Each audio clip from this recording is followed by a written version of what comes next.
என்னுடைய தமிழக மக்களுக்கு என்னுடைய பொங்கல் வாழ்த்துக்களை தெரியப்படுத்திக் கொள்கிறேன். நான் என்னுடைய தமிழக மக்களுக்காக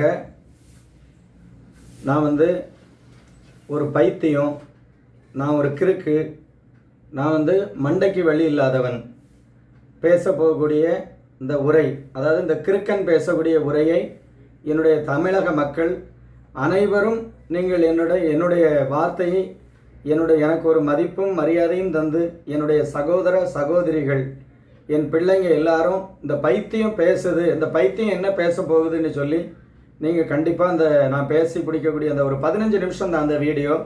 இந்த 15 நிமிஷம் வீடியோவையும் நீங்கள் நான் ஒரு கிறுக்கன் பேசுகிறேன், இந்த கிறுக்கன் என்ன பேசுகிறான் மக்களுக்காக, மண்டைக்கு வெளி இல்லாத பைத்தியம் என்ன பேச போகுது அப்படிங்கிறத நீங்கள் என்னுடைய மக்கள் பணிவோடு இதை கண்டிப்பாக நீங்கள் பார்ப்பீங்க அப்படிங்கிற நம்பிக்கையில் நான் இந்த வீடியோவை நான் பேசுகிறேன். என்னுடைய முன்னாள் முதலமைச்சர் புரட்சி தலைவி அம்மா ஜெயலலிதா அம்மா என்ன பேசுகிறாங்க, அவங்களோட இருந்து பணியாற்றியவர்கள் திரும்பவும் முதலமைச்சராக வந்தால் நம்ம தமிழ்நாடு எந்த அளவுக்கு நல்லா இருக்கும் அப்படிங்கிறதுக்காக என்னுடைய அம்மா பேசின உரையை நான் ஃபஸ்ட்டு உங்களுக்கு காமிக்கிறேன். நான் ஒரு பைத்தியம், நான் ஒரு கிறுக்கன், நான் ஒரு மண்டைக்கு வெளியில்லாத பிராந்தன். தயவு செய்து என்னுடைய இந்த 15 நிமிஷம் வரையே மக்கள் எனக்கு கவனமாக நீங்கள் கண்டிப்பாக 15 நிமிஷம் தான், நான் ரொம்ப நேரம் அந்த வீடியோ போடலை. கண்டிப்பாக என்னுடைய அம்மா புரட்சி தலைவி அம்மா பேசி முடிச்சதுக்கப்புறம் 15 நிமிஷம் நான் அந்த கிறுக்கன் பேச போகிறேன். இந்த கிறுக்கன் பேச்சு தயவு செஞ்சு கொஞ்சம் கேளுங்க மக்கள் எல்லாருமே. முறையை பிரித்தாள் அந்த பெண். அந்த பெல்லு வீடு வீடாக சென்று துணிகளை விற்று அதன் மூலம் கிடைக்கும் பணத்தில் கல்வி பயின்று வந்தான். ஒரு நாள் அவனுக்கு கடும் பசி. அவன் கையில் 50 காசு மட்டுமே இருந்தது. இந்த காசை வைத்து எதையாவது வாங்கி சாப்பிடலாம் என்று நினைத்து ஒரு வீட்டின் கதவை தட்டினான். யார் என்று கேட்டவாறே ஒரு இளம் பெண் கதவை திறந்து அந்த சிறுவனை பார்த்து என்ன வேண்டும் என்று கேட்டாள். அந்த பெண்ணிடம் சாப்பாடு கேட்க மனமில்லாத அந்த சிறுவன் குடிக்க தண்ணீர் கிடைக்குமா என்று கேட்டான். அந்த சிறுவனை ஏற இறங்க பார்த்த அந்த பெண் அவன் கடும் பசியில் இருப்பதை உணர்ந்தாள். பின்னர் ஒரு டம்ளர் பாலை கொண்டு வந்து அந்த சிறுவனிடம் கொடுத்தாள். அந்த பாலை குடித்து முடித்த சிறுவன் நான் எவ்வளவு காசு கொடுக்க வேண்டும் என்று அந்த பெண்ணிடம் கேட்டான். அதற்கு அந்த பெண் நீ எதையும் தர வேண்டாம், ஒருத்தருக்கு ஒரு பொருளை அன்பாக கொடுக்கும் போது காசு வாங்க கூடாது என்று என் அம்மா சொல்லி இருக்கிறார்கள் என்று கனிவுடன் கூறினாள். அதற்கு அந்த சிறுவன் என் அடி மனதிலிருந்து தங்களுக்கு நன்றியினை தெரிவித்துக் கொள்கிறேன் என்று கூறினான். ஆண்டுகள் பல கடந்தன. அழகாக இருந்த அந்த இளம்பெண் திடீரென நோய்வாய்ப்பட்டாள். அந்த ஊரில் அவளுக்கு சிகிச்சை அளிக்க முடியாததால் நகரத்தில் உள்ள ஒரு மருத்துவமனையில் அந்த பெண்ணை அனுமதித்தனர். புகழ்பெற்ற மருத்துவ நிபுணர் வரவழைக்கப்பட்டார். அந்த மருத்துவர் அந்த பெண்ணின் விவரங்களையும் அந்த பெண்ணுக்கு வந்துள்ள நோயினையும் படித்து தெரிந்து கொண்டார். உடனடியாக தன்னுடைய அறைக்கு சென்று விட்டார்.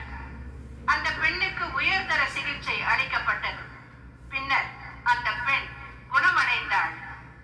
மருத்துவ சிகிச்சைக்கான பில்லை கொண்டு வரும்படி மருத்துவமனையின் கணக்கரிடம் மருத்துவர் தெரிவித்தார். அவ்வாறே பில்லும் வந்தது. அந்த பில்லில் எதையோ எழுதி பில்லை அந்த பெண்ணிடம் அனுப்பிவிட்டார் மருத்துவர். அந்த பில்லின் உரையை பார்த்ததுமே அந்த பெண்ணுக்கு நடுக்கம் வந்துவிட்டது. மருத்துவ செலவு எவ்வளவு இருக்குமோ என்ற பயத்துடன் உரையை பிரித்தாள் அந்த பெண்.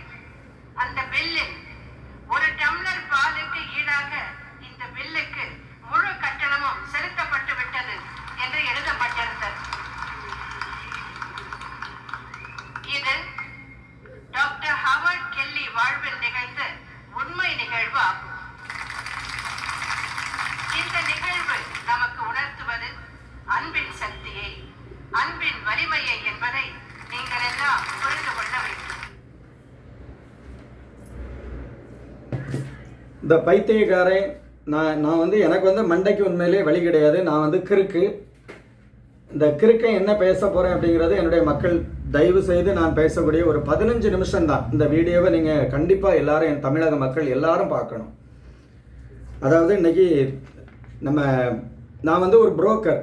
அதாவது நிலங்களை வாங்கி 4 சென்ட் 5 சென்ட்னு சொல்லி பிரித்து சில பாவங்களுக்கு விற்று கொடுக்கறது என்னுடைய வழக்கம். அதாவது 10 அடி 12 அடி பாதையில் வந்து டிடிசிபி அப்ரூவல் வாங்க முடியாது.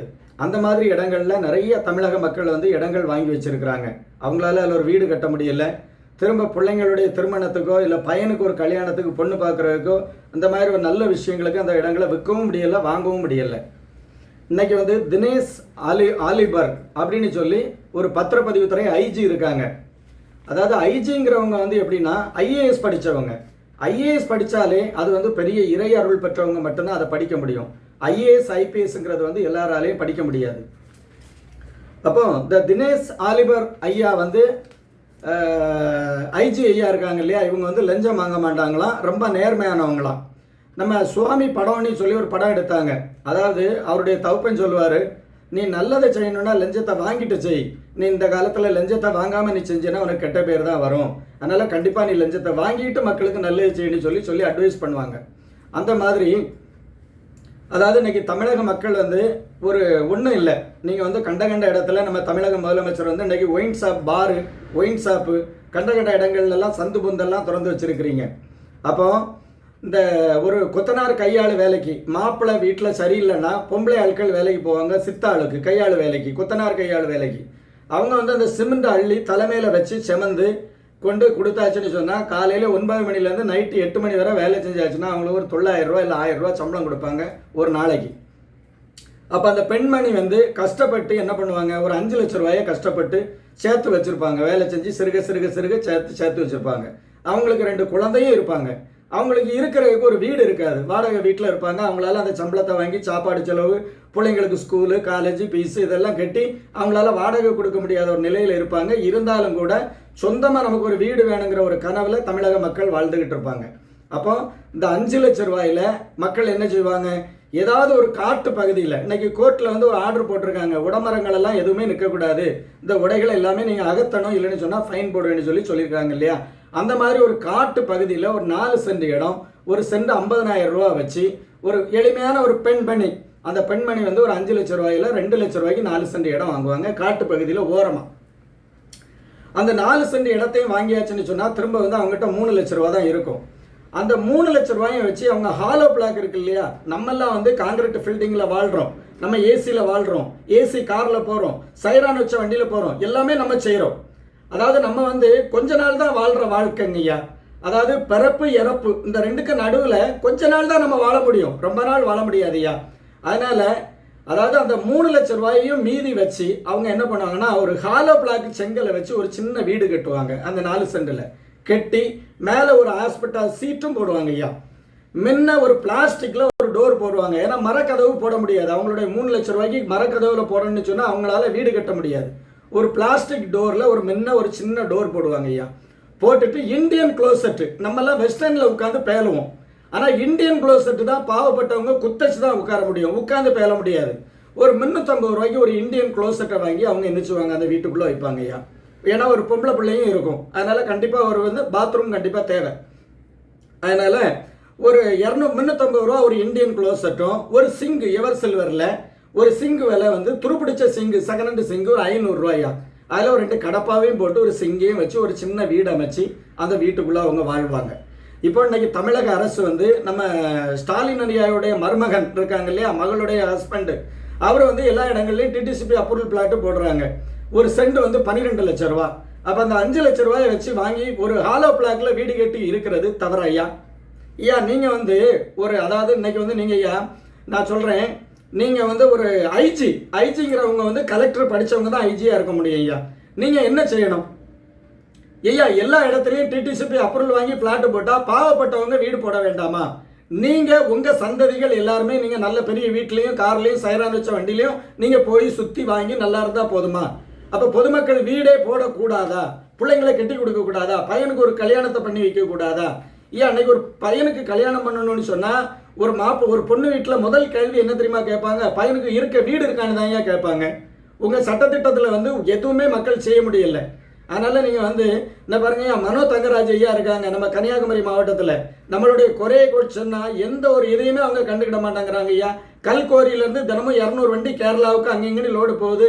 அதில் உள்ள கமிஷன் வந்து ஒரு நாளைக்கு 50 லட்சம் 60 லட்ச ரூபா வாங்கி அவங்க வாழ்ந்துக்கிட்டு இருக்காங்க ஐயா.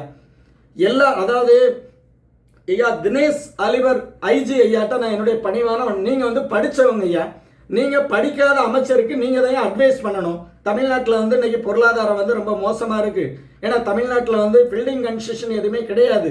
ஒன்லி தெரிஞ்சது மக்களுக்கு வந்து கொத்தனார் வேலை மட்டும்தான். இந்த இடங்களை நம்ம வந்து எழுத விடலைன்னு சொன்னால் மக்கள் வந்து இன்னும் வறுமைக்கு கீழே ரொம்ப மோசமான நிலைமைக்கு வந்துடுவாங்க.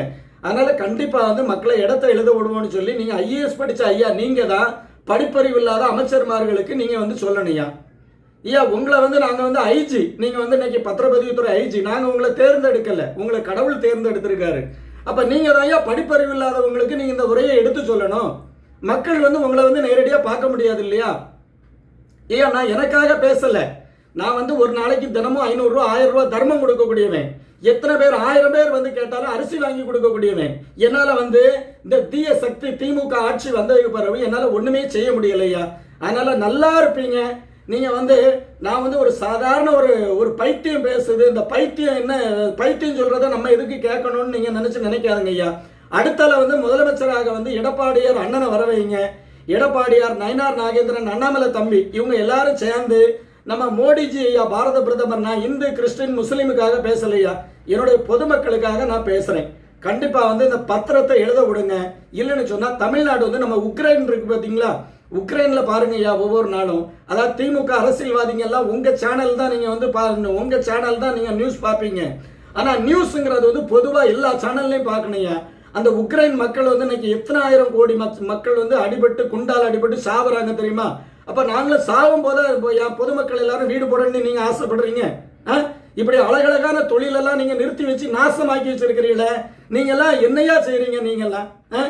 ஐயா தினேஷ் அலிவர் ஐயா, ஐஏஎஸ் ஐயா, நீங்கள் ஐஏஎஸ் ஐயா, நீங்கள் தான் ஐயா பத்திரப்பதிவுத்துறைக்கு அமைச்சர். ஐயா நீங்கள் அமைச்சர் நினைச்சாதான் ஐயா அந்த நாட்டை நீங்கள் காப்பாற்ற முடியும். ஐயா படிப்பறிவு இல்லாதவன் அவ்வளோ பேரும் அமைச்சர் முதலமைச்சராக இருக்கிறானோ ஐயா. இந்த படிப்பறிவு இல்லாதவனுக்கு நீங்கள் வந்து எடுத்து சொல்லுங்க ஐயா. இந்த படிப்பறிவு இல்லாதவன்கிட்ட என்ன தெரியுமா ஐயா சொல்லணும். ஐயா மொத்தம் 5 சென்ட் வாங்கக்கூடிய ஒரு மொத்தத்திலே ஒரு பெண்மணி வந்து 5 லட்ச ரூபா தான் வச்சிருக்கா. அவளுக்கு 4 சென்ட் இடமும் வாங்கணும். அவள் ஹாலோ பிளாக்கை வச்சு கட்டி மேலே வந்து ஆஸ்பெட்டாஸ் சீட்டு, முன்ன பிளாஸ்டிக் டோரு, குத்தச்சு பேல இருக்கு, ஒரு இந்தியன் க்ளோசெட்டு, ஒரு சிங்கு, இவ்வளோ வச்சு ஒரு 5 லட்ச ரூபாயில வீடு அமைச்சு வாழணும்னு அவளுடைய கனவு. நீங்கள் வந்து இந்த மாதிரி சட்டத்திட்டங்களை போட்டிங்கன்னா இந்த கனவு நிறைவேறாதுன்னு சொல்லி நீங்கள் என்னுடைய தினேஷ் அலிவர் ஐயா, என்னுடைய ஐஜி ஐயா தான் ஐயா நீங்கள் சொல்லணும். ஒரு மலர்விழி மேடத்தை தேடி நான் பட்டுக்கோட்டைக்கு போயிருந்தேன், டிஆர் மேடத்தை. அந்த மேடத்தை வந்து நீங்கள் தான் ஐயா சஸ்பெண்ட் பண்ணி நீங்கள் தான் ஐயா அந்த மேடத்துடைய ப்ரொமோஷனையும் கட் பண்ணி வச்சிருக்கிறீங்க. அந்த அம்மா வந்து தப்பு பண்ணலையா, அந்த அம்மா வந்து மக்களுக்கு நல்லது செஞ்சுருக்காங்க. அதாவது சாமி படத்தில் வந்து ஒரு டிஎஸ்பி ஆட்ட ஏதோ இருப்பாப்புல அந்த நடிகர், அவரை வந்து சஸ்பெண்ட் பண்ணிடுவாங்க. ஏன் தெரியுமா, நல்லது செஞ்சதுனால. நீங்கள் நல்லது செய்யுங்க ஐயா. ஐயா படிப்பறிவு இல்லாதவங்களுக்கு நீங்கள் வந்து எடுத்து சொல்லுங்க ஐயா. என்னுடைய தமிழக மக்களுக்கு வணக்கம், என்னுடைய நன்றியை நான் தெரியப்படுத்திக்கிறேன். நான் வந்து தினமும் இனி வீடியோ போடுவேன். என்னுடைய வீடியோவை வந்து நீங்கள் தினமும் காலையில் இந்த ஒரு 11 மணிக்கு நீங்கள் தினமும் நீங்கள் இந்த வீடியோவை பாருங்கள். வணக்கம்.